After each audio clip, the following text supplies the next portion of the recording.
A coil of n turns and mean cross section area A is rotating with uniform angular velocity omega about an axis at right angle to uniform magnetic field B.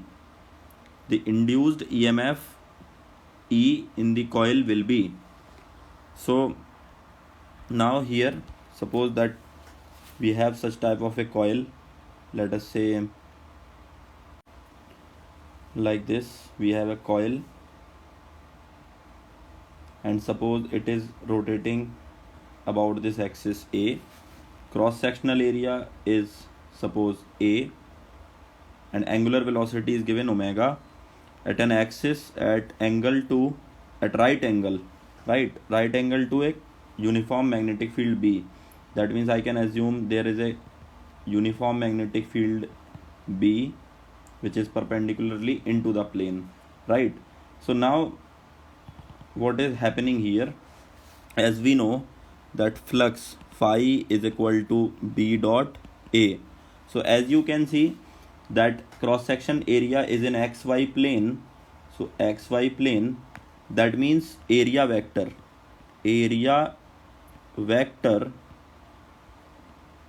will be perpendicular to xy plane. Perfect.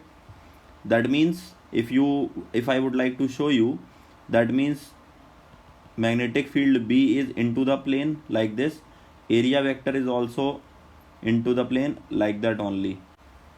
So this is the initial condition. Initially, that I can say at any instant at t is equal to 0 that theta angle is also 0. Now see at any instant t, suppose that we know that omega is equal to delta theta divided by delta t. Perfect. So let's say theta final minus theta initial by t minus 0 in t time. As we know that theta final will be theta initial is 0, this will become omega into t. So from there we know that theta is equal to omega into t.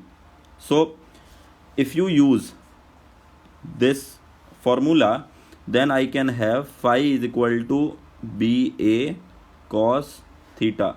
Perfect. Suppose if number of turns are n, then this will be NBA cos theta. Now we can rewrite it as NBA cos instead of, right?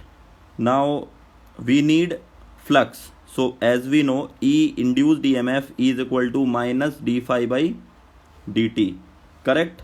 So if you put the value d upon dt NBA cos omega t, now we need to take the differentiation ahead. So you know that n is constant, B is magnetic field which is uniform, area is constant, so minus nVA is outside, we get d upon dt of cos theta. So if you differentiate it, you get minus sine omega t into omega. Getting my point? So what is the final value of E we are getting? We are getting E is equal to NBA, this minus will become plus, NBA into omega into sine omega t, right? So which option is the correct answer? So option number 4 gives us the right choice, which is NBA omega into sine omega t. Perfect. Yeah.